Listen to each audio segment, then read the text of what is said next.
Welcome back for episode 17 of the Believe in Padres Prospects podcast on the Believe Podcast Network, San Diego's #1 sports podcast network.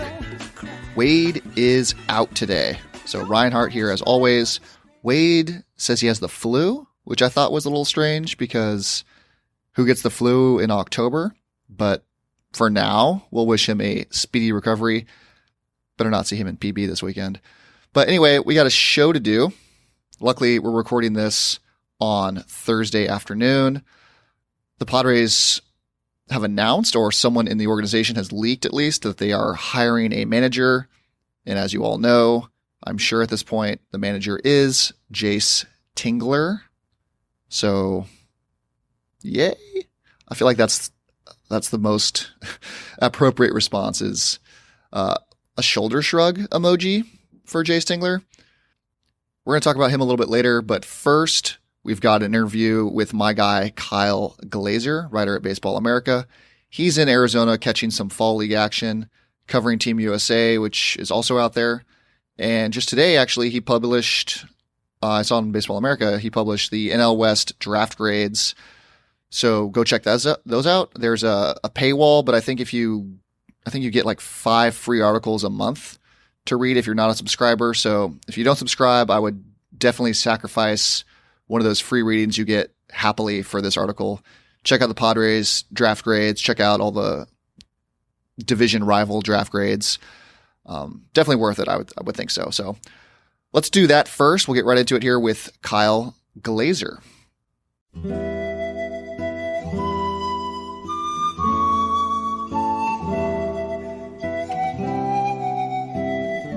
All right, we are joined by friend of the show, San Diego's favorite son and star of Baseball America, Kyle Glaser, who's out in Arizona covering the Fall League.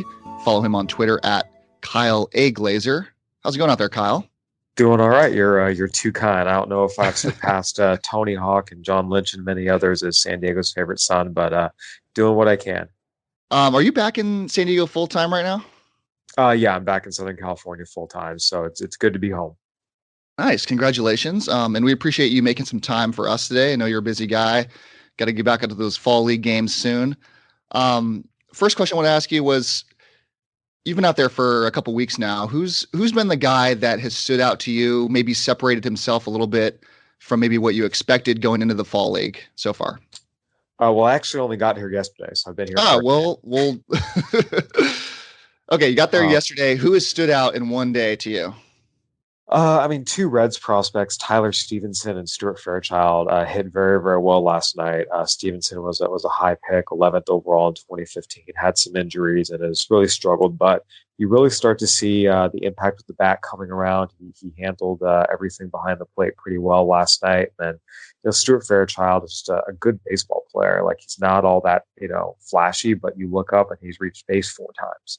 Does a lot of good things at the plate and finds, is a really good defender in center field. So, there's some good things coming up the Red system position player wise. We'll see if they can translate that into wins at the major league level, which has eluded them for a while now. But they've got some talent coming up. That was very, very clear watching last night's game. So maybe you just got there, but I'm sure you've been following kind of who's been doing what in the fall league so far. Forrest Whitley's been really good. There's some Padres doing a couple things out there, not a whole lot. They're not the stars of the Padre organization, but is there a guy that you're expecting to see in the fall league that isn't maybe a top 100 prospect yet, or is about to be someone that you do expect to make some noise next year in the prospect world? Oh, Brandon Marsh, by far the Angels outfielder. This is a guy that I felt should be a top 100 prospect for a while now. My colleagues didn't all agree with me, but the Angels kind of tinkered with his swing to his detriment for a while. And they finally let him be, stand him up in his stance and let him be the athlete that he is. And we've seen the results here in the fall league. He's been, one of the best players statistically. He's been one of the best players just kind of, watching, from the eye test. This is someone that I think is not only a top 100 prospect, but easily a top 75 prospect in baseball when you look at the tools, the age, and the production. And I think it's just someone that will make some noise. He's made noise already. He's appeared in our top 100 before. He's not on it right now, but this is a really, really good player that I think is better than he's maybe considered by some out there. You read my mind. I was going to get to a Brandon Marsh question later in the show, so nice job out of you. Do you expect him to, I don't know, maybe push for a major league spot sometime next year? It's going to depend on injuries. Obviously, Trout's in center field. Justin Upton's still signed in left field. The Angels have a decision to make with Cole Calhoun and whether or not they bring him back next year. But Joe Adell is first in line. He's farther up the organizational ladder than Brandon Marsh. He's the better prospect. So it would take something where, Calhoun doesn't come back and Adell is playing right field every day, and then Trout and or Upton get hurt, which is possible. Both of them missed time with injuries this year. So I think that's how it would have to happen. But he's in good position. He'll go to AAA to start next year, and he'll be in position in case injuries hit. Moving down the coast, we got to get at least one Padres question in since we're a Padres show. I meant the AFL is not a Padres heavy league. Mackenzie Gore's not there. Patino's not there. Those are the stars. But a guy that we really like here is Owen Miller, more of just like a potential fan favorite college player. Didn't have really high expectations coming out of the draft, but what do you really expect from him moving forward? It's all good. It's going to be purely about the bat with him, and he did a really good job in the Texas League this year. I think there's a very strong sense that he's someone who will play in the major leagues and have a semi-regular role. Now, whether that is he a true everyday second baseman, or is he more of a guy who moves around the infield, plays some first, plays some third, plays some second? You can match him up off the bench. I think the latter is probably more likely, but even though his numbers in the fall league have not been very good, a lot of guys this time of year are pretty tired, and he played a long season in the heat in Texas, so give him a little bit of a pass. There's a strong sense that he's a good hitter who can bounce around the infield and do enough for you that he'll have some value, particularly for a National League club. All right, sounds good to me. I mean, you don't always expect a lot from those kind of guys coming out of the draft. So if you can get any kind of major league value out of them, like I'm gonna be signed up, first guy in line. Did we give up on Alec Baum too quickly?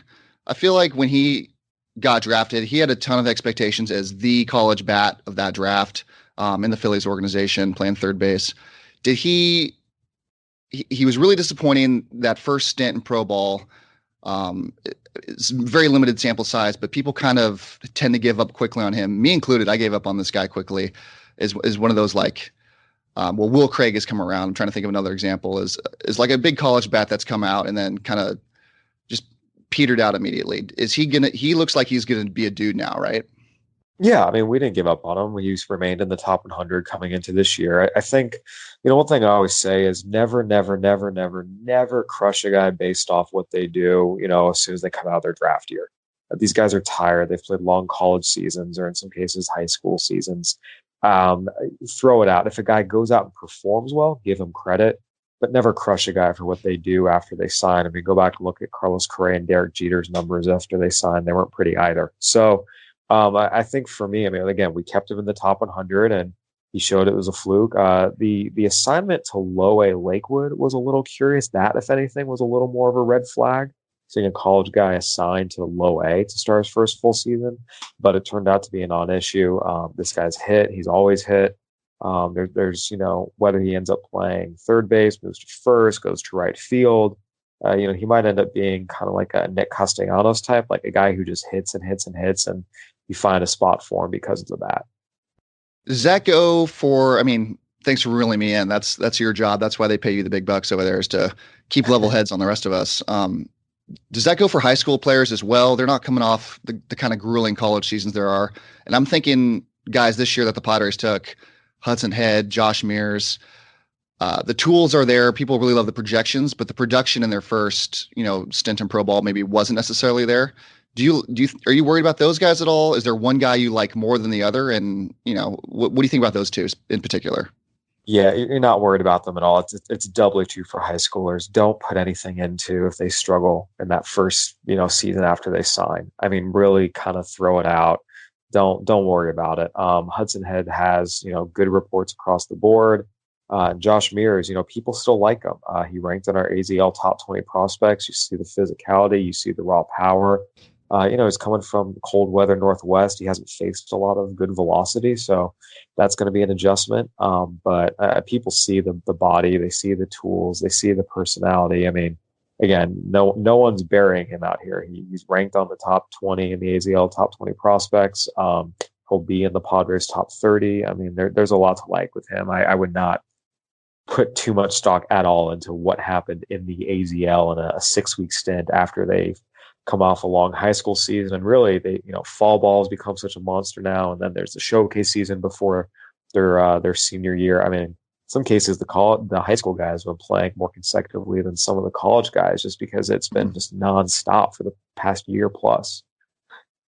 Does one of those guys scream out to you like top 15 in the Padres organization by the end of next year?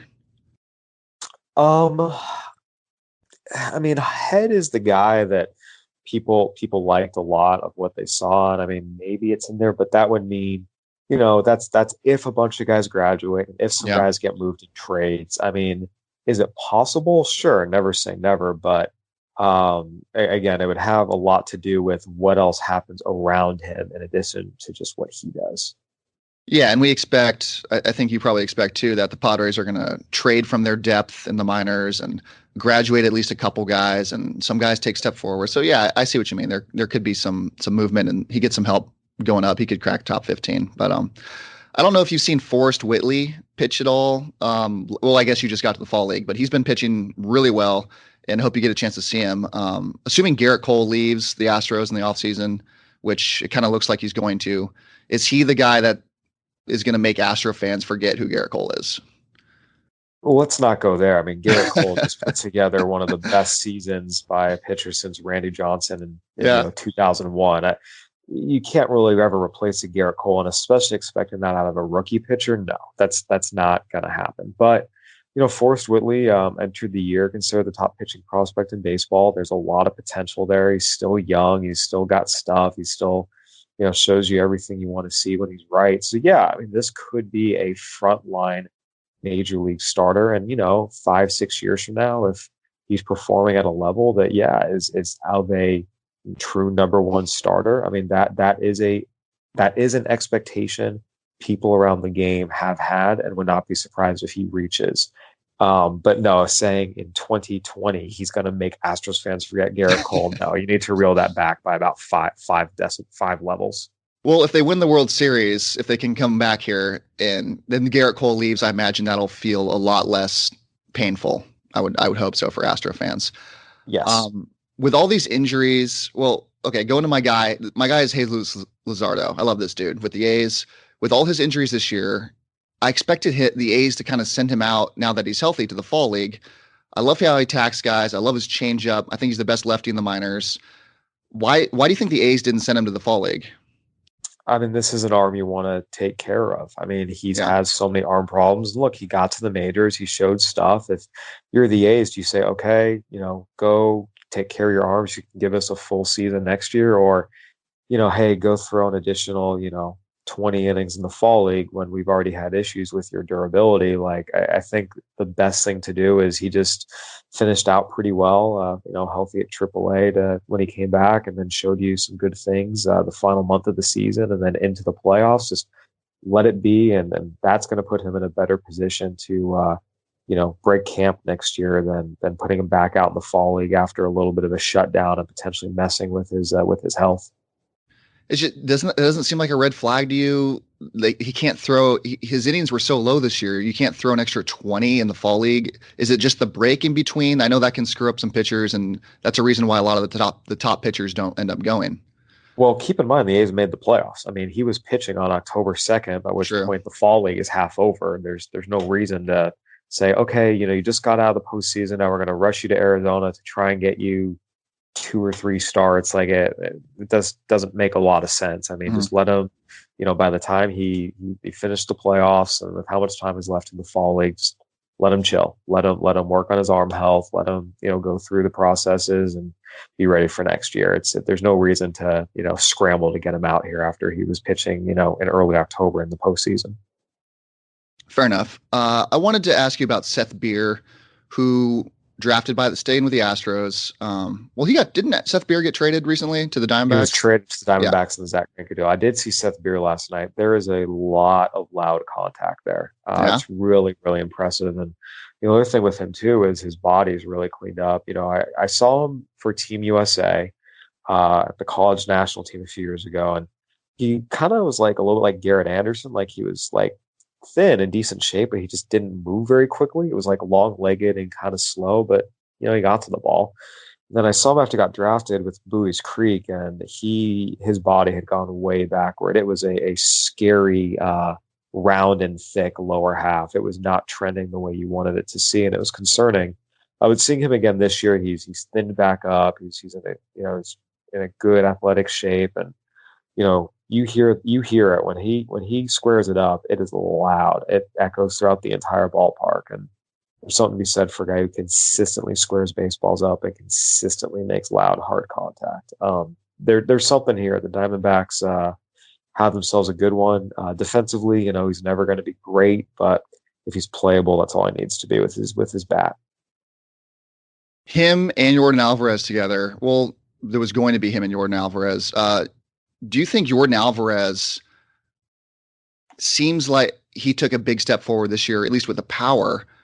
These MLB balls I know have inflated everyone's power numbers across the league, but do you think Jordan Alvarez is now the next kind of big step forward player that we, kind of see once in a while where things just all kind of click at the right time? And now he, like Juan Soto, for example, I'm thinking like he came up, low expectations. Like we all knew he was really good, but then all these things just came together at the last minute. Do you think Jordan Alvarez is that kind of guy too? I mean, Alvarez had a lot. I mean, he was a top 50 prospect coming into the year. His exit velocities were among the best in the minors. I mean, this power was always there. He just had a couple of health issues, but I mean, it's not surprising to see him go up and hit for, a ton of power. Now 27 homers in 87 games. Yeah, that's incredible no matter who you are, but I wouldn't say it's accurate to say this was a shock or a surprise. I mean, if you go back and read the prospect reports, we've had him as a top 100 prospect 2 years in a row, and this was what he, was going to be in terms of just his ability to, hit baseballs a very, very, very long way. Again, I think 313, 412, 655 as a rookie. Yeah, of course, that's really impressive, and no one ever really expects that, but we always knew the power was there. We knew he didn't chase and had a really good eye for the zone. And there's a lot to build on here. I think this is sustainable. I should say his ability to hit the middle of the lineup for a championship caliber team is sustainable. Is he going to post an OPS over 1,000 every single year for his career? Of course not. But he's a good hitter, and there's a lot here that is real. Who's the name that you've kind of circled on your schedule? Like, I can't wait to go see this guy in the next couple of days. So I'm mostly out here for Team USA's big training camp, and that's really kind of my primary focus while I'm out here. So Xavier Edwards, then, right? I've seen enough of Xavier. I think the guys that I'm curious to see Andrew Vaughn. I think this is third overall pick, and he could really, really, really mash in college, and he had a good pro debut. He's on the Team USA Olympic qualifying team, so that's the guy I'm most curious to see just what level of bat we're talking about here, because all accounts are it's pretty special. Speaking of Xavier Edwards doing some Padres stuff, one last time before we get out of here, what do you think the Padres do with CJ Abrams? He seems destined for center field, assuming they keep him, because he's been a stud so far, and I can't imagine that the Padres or Preller would want to move him in any kind of deal for a starting pitcher or a masher. He ends up in center field, right? Yeah, I mean he's capable of playing shortstop, but Fernando Tatis Jr. is there, and he's not going to move Tatis off. So yeah, center field's where he ends up, and you watch him. He's got the long, lanky body. He's got the speed and the tools to fill that role, no problem. I think C.J. Abrams center field, Taylor Trammell left field, and at this point, it's probably Josh Naylor in right field is probably the outfield of the future. But the Padres could very easily move Naylor in a deal. I know some other teams in the American League do want him, and I think it would be useful to at least explore that option. So, but yeah, Abrams as the long-term center fielder is the most likely outcome. Today at this point, again, if Tatis's, body, if injuries keep cropping up and it causes him to lose a little bit of that explosiveness, he has to move to third. I mean, that's always a possibility, but at this point, there's no reason to expect Fernando Tatis Jr. to have to move off of shortstop. And CJ Abrams has shown he's capable of playing a good center field and fits very nicely there. I like Taylor Trammell a lot. I had mixed feelings when he got moved over from Cincinnati, but there's a few things that worry me. One, the arm in left field. I've heard grades below average. And two, I'm not really convinced he's going to hit enough. Do any of those things worry you about Taylor Trammell? I mean, the arm is what the arm is. He's a left fielder. That's what he is, and you just have to kind of live with it. I mean, there are some center fielders and it is a below average arm, and there's left fielders who have that, and you live with it. For him, it's just going to be kind of making some tweaks. One of the things that came up when we started talking to scouts and talking to evaluators around the game was that they really felt that everything to hit was in there for Taylor Trammell, but he just wasn't in the best positions to hit. There were some issues with his setup and just his general swing mechanics, and the Padres identified those pretty quickly. Even when they acquired him, they talked about it on the conference call with media, how they felt like there were some things they could do, especially with his lower half. And we started to see some of those things kind of click at the end of the season with Amarillo. Look, is Taylor Trammell ever going to be a middle of the order 30 home run guy? No, but if he can hit 270 with bunch of doubles and maybe get you 20 homers, 20 steals, that's a really good ball player. And that's, even if that number is 15 homers, 30 doubles and 15 to 20 steals, again, that's a solid, good ball player and someone that frankly is better than a lot of the players the Padres have right now. So the hope is, those offensive changes can kind of take, and, it's still very early in the process, but there's a lot of optimism that it will. All right, we'll get you out of here on this. I'm giving you one player to take for the rest of his career. Who do you want? Juan Soto, Vlad Jr., Ronald Acuna, or Fernando Tatis Jr.?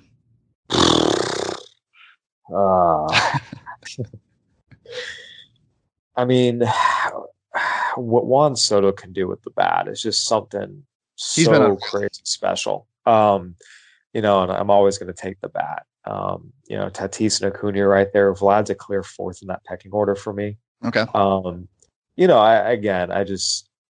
I would very happily take Ronald Acuna Jr. or Fernando Tatis Jr.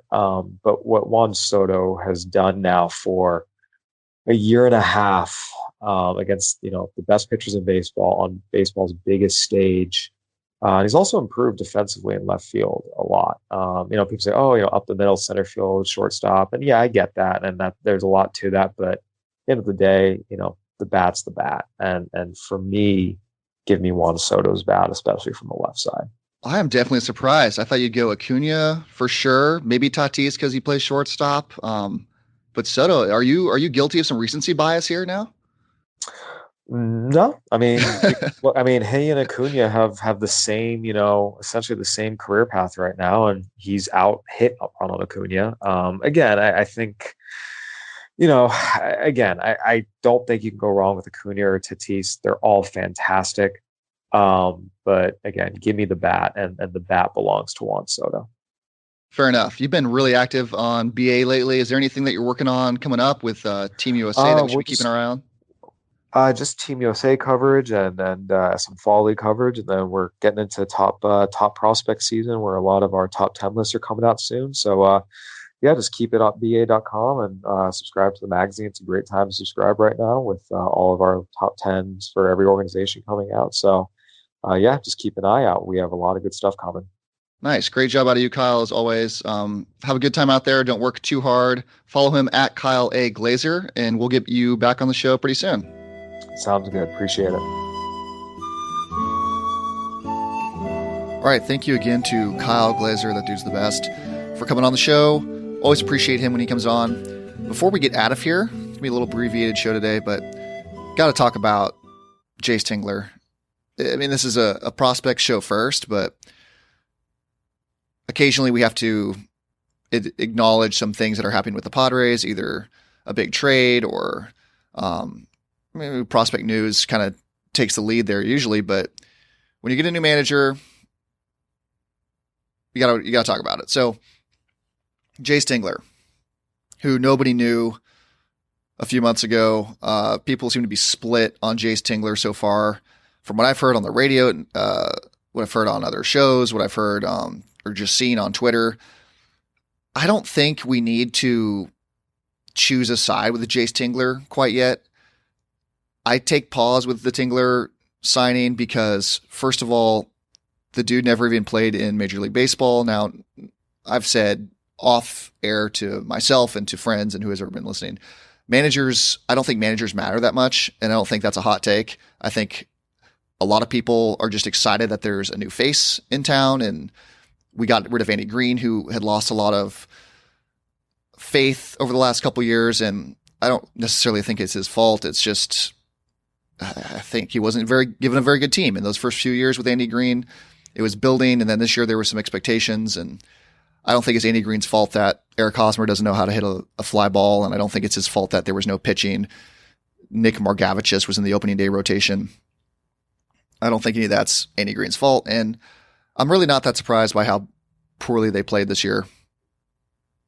But for now, Jayce Tingler, the Tingler signing, it just rubs me the wrong way a little bit, because if we're expecting to win now as a Padres organization, I don't know why Preller didn't go with someone who has some experience managing, someone who's a little older, someone who maybe can help the young guys develop, who can speak to the older guys, who has instant credibility when he walks in the clubhouse.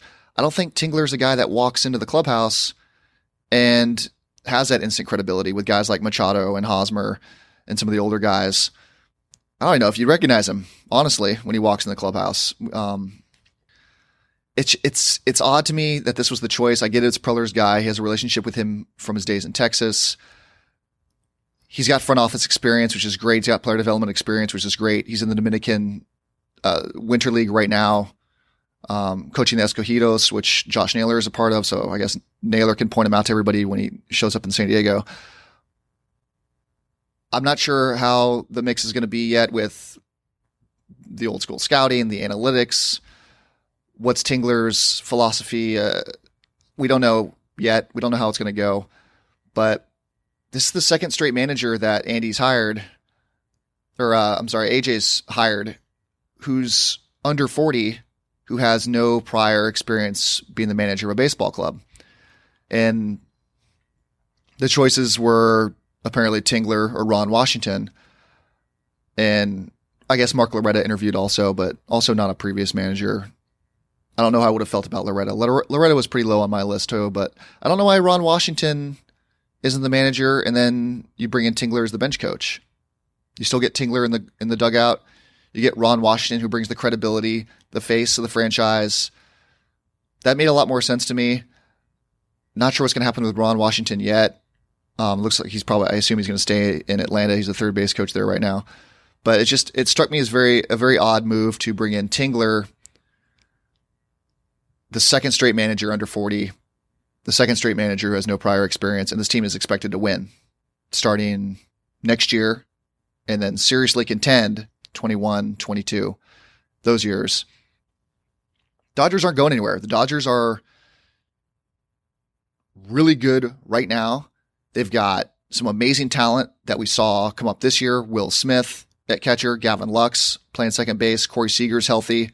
He's going to have a full season back healthy under his belt by next year. I expect him to improve. The team is really young. Cody Bellinger's really young. Alex Verdugo.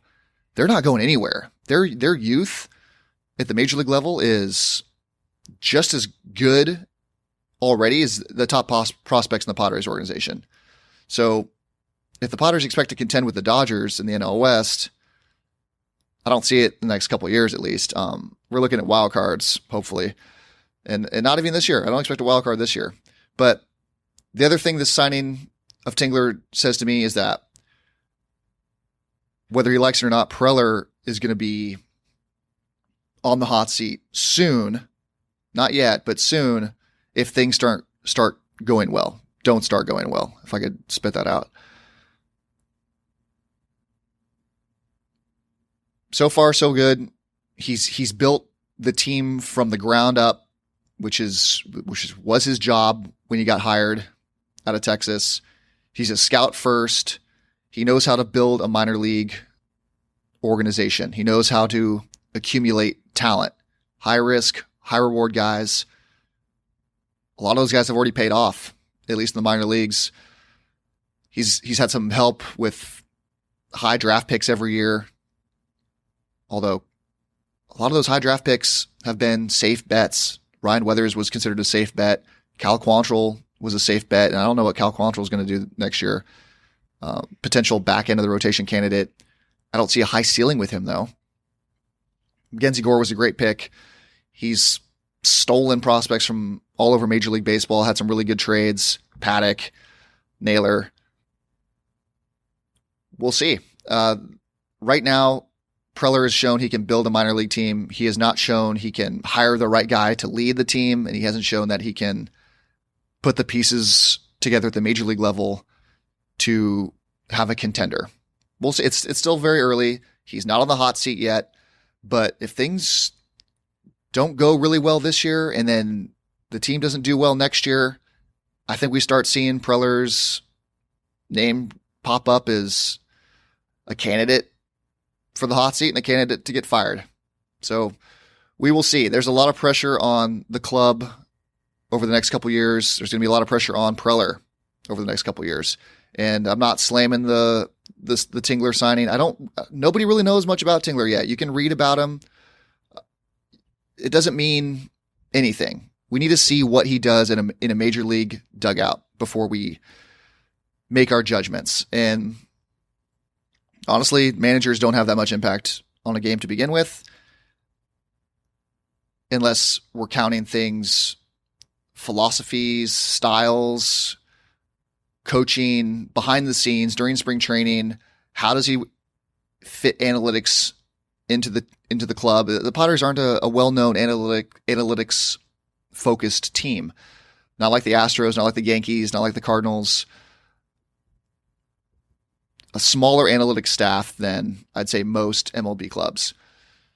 So right now, all we can do is wait and see. It's going to be a really busy offseason. I think most people anticipate being a really busy offseason in San Diego. This club better look way different on opening day than it did last year. The team just isn't good enough to win right now, and we saw that. It was a shocking difference between the Padres and some of the best clubs in just the National League this year. So those are my thoughts on Jayce Tingler. Wait and see, but for me, this didn't do much. I was hoping to see someone with some experience come in, prove to me that the team's ready to win now. This isn't rebuilding mode still. I wanted to see a guy like Joe Girardi come in, but Girardi's on the Phillies now. It's a good hire by them. They're in win now mode too. They had a disappointing year. And moving forward, let's all just wait and see on Tingler for now. That's going to do it for today's show. Thank you so much for listening. Please follow the show's Twitter account at Friar Farmhands. And if you enjoy the show, subscribe. We're on all your favorite platforms. You have no excuses. Anywhere you download a podcast, subscribe, rate, review, do all that good stuff. You can find us on Believe.com also. There's a show for everybody on Believe. If you follow sports, LA, San Diego, there's an Aztecs show. There's LMU basketball. There's Angels, Dodgers, gaming. They've got it all now. Follow them at Believe Podcasts. Gambling also. Lock of the weeks. I have been ice cold. The lock of the week this week is tonight. I don't know if this is going to get up in time. You'll have to take my word for it. Minnesota Vikings laying 16.5. That's my lock of the week. The Redskins are terrible. Vikings are at home. Take the Vikings. Please leave your comments, questions, concerns, rating the show on all platforms.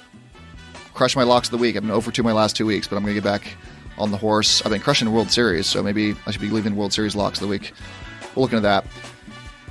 Anyway, you've been listening to Believe in Padres Prospects on the Believe Podcast Network, San Diego's #1 sports podcast network. For Sick Wade, I'm Ryan. Check you guys out next week. Just move on toward your destination, though you may find from time to time. And I think when an issue comes up, if you feel passionate about it or you feel like it's something you want to talk about, then so be it. I also don't think that every issue should be everybody's problem.